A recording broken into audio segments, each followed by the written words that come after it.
Hi, my name's Sean. I'm with Lakewood Exterminating, and today I am in a vacant house. It used to be full of bed bugs. They were everywhere. You thought you had them bad. This was really bad. But anyways, here I am. It's all cleaned up now, and I treated it, and I set some bed bug traps. I used a professional trap. Had some pretty good success. I'll go over that in a little bit. And now I'm just gonna mess around and set some homemade CO2 traps with sugar and yeast, see how they do. And I wanted to share my experience with you of making them and see what we catch and everything. So here we go. So bed bugs in vacant houses can be difficult per se to treat in vacant houses just because there's no host. Same thing if you vacate your bedroom and stop sleeping in there. There's no host, no stimulus for the bed bugs to coax them out of hiding. So bed bugs can detect CO2, your breath, your temperature, vibrations, that sort of thing, to detect and see if you're there. They can usually sense you within 6 feet. They usually stay within 6 feet of their host.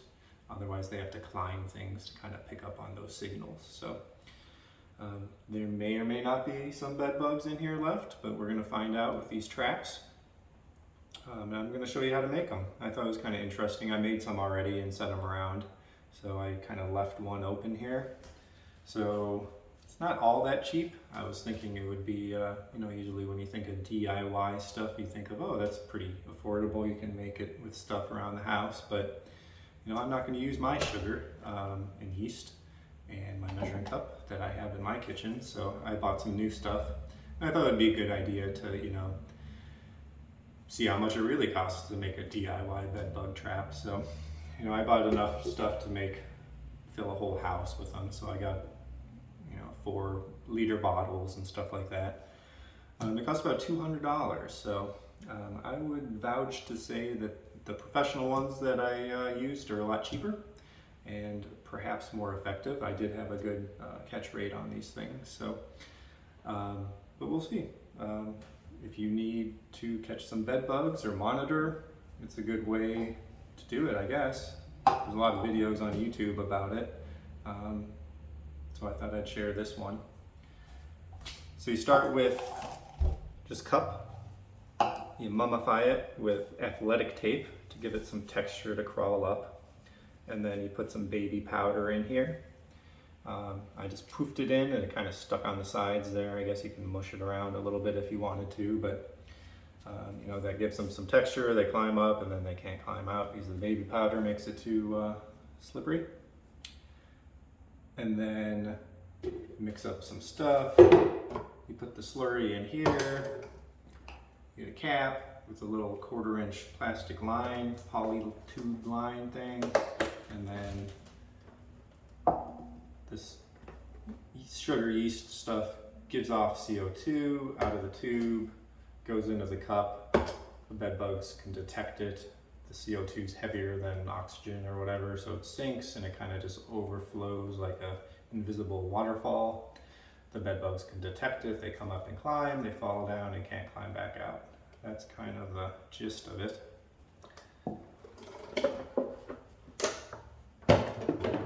So what I did was I got a measuring cup and I did 5 ounces of sugar.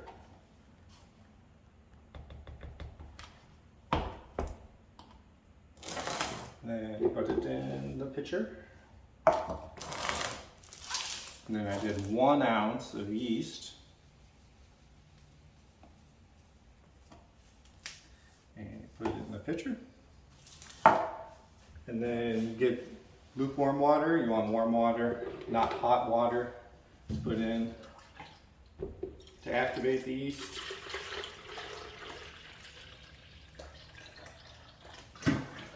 Do about 48 ounces. And then mix it up.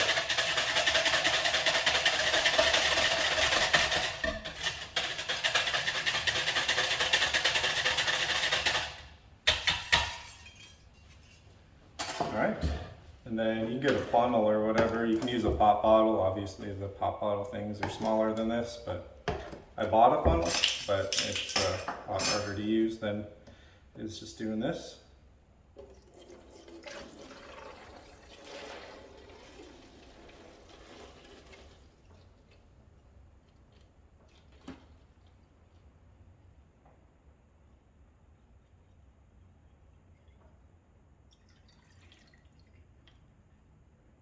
So yeah, the stuff's gonna be all happy, eating all the sugar.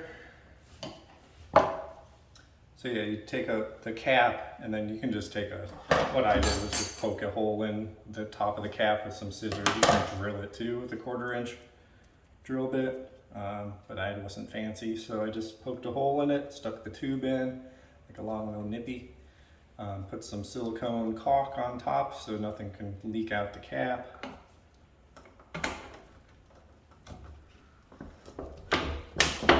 Tighten it. These things are always going to be a little kinky, I think.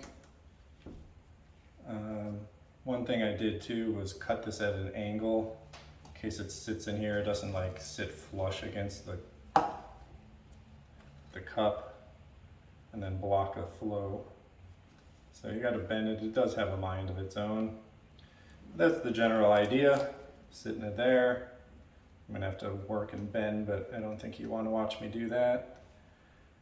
And that's the gist of it. You want to put it,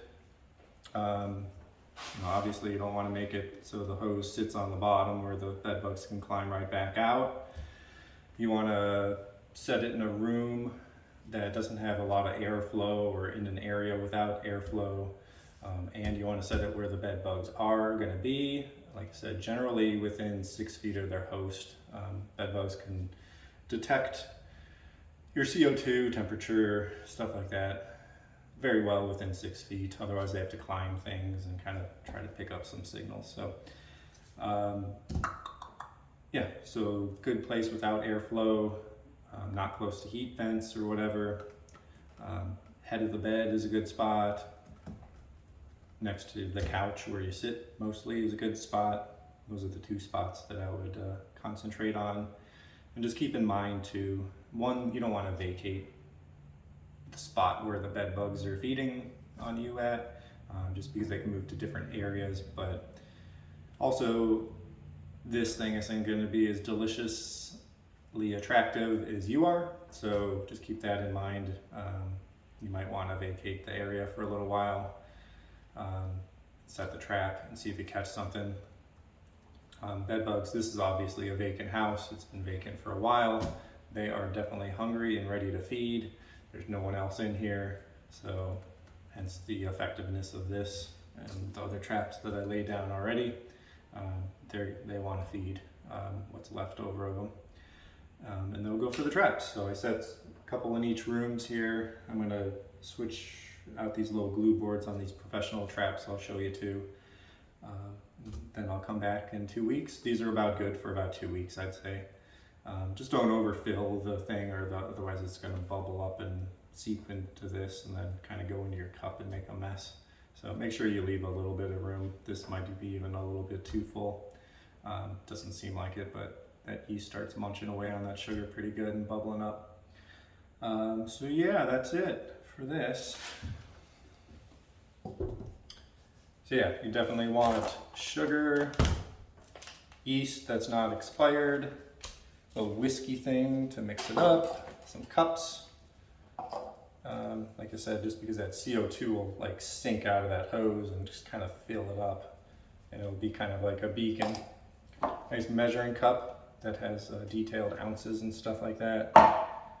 Athletic tape, some scissors or a drill bit, funnel if you need, baby powder, 1/4 inch poly tubing, 2 liter bottles with a cap.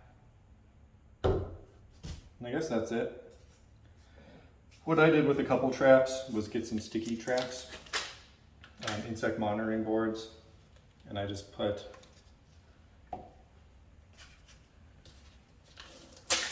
underneath the cup, just because I don't completely trust baby powder to keep them in a thing. Where there's a will, there's a way if they want out. you never know. It's a long way to climb for a bed bug, but they didn't dedicate themselves to go all the way in a cup. They get stuck by the glue board, so I'm kind of a fan of that way. But we'll see what works. I did a couple with the glue boards and a couple without. And these are the other traps that I set already. As you can see, I caught quite a few bed bugs in it already. These are Sensei volcano traps. They come in little 2 pieces. You just kind of clip it together. It has this little packet that you just tear open, and it's got a little towelette in it. Supposedly, if I remember correctly, it's supposed to mimic your sweat smell. I'm not sure exactly how you put it in there, but like I said, I'm putting glue boards around it anyway, so it doesn't have to be perfect, and I caught a lot like this, so don't be judgmental. So yeah, that's that. It has a weird smell to it, but it's really effective. I used to use them just like this, without the glue boards, and I'm like, never a huge fan of those, but now I tried with the glue boards, and wow, I caught a whole bunch of them. I was not expecting that. So I'm gonna switch out the glue boards of these, set them all up, make sure these are all going good in each room, and then I'll come back in 2 weeks and show you what's going on.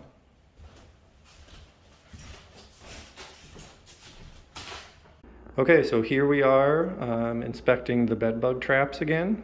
I had 4 of these CO2 traps with sugar, yeast, and water basically. And I caught one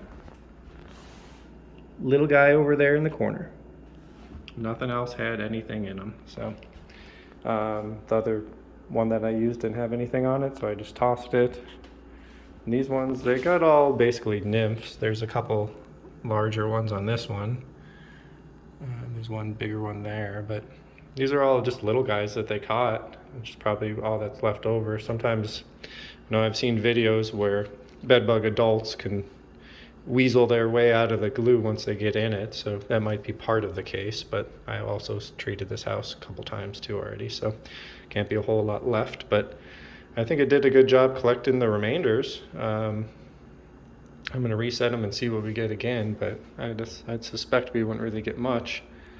But yeah, that's kind of the result, just to show you homemade versus professional style. I would definitely, for ease of application and cost, I would definitely go with the professional.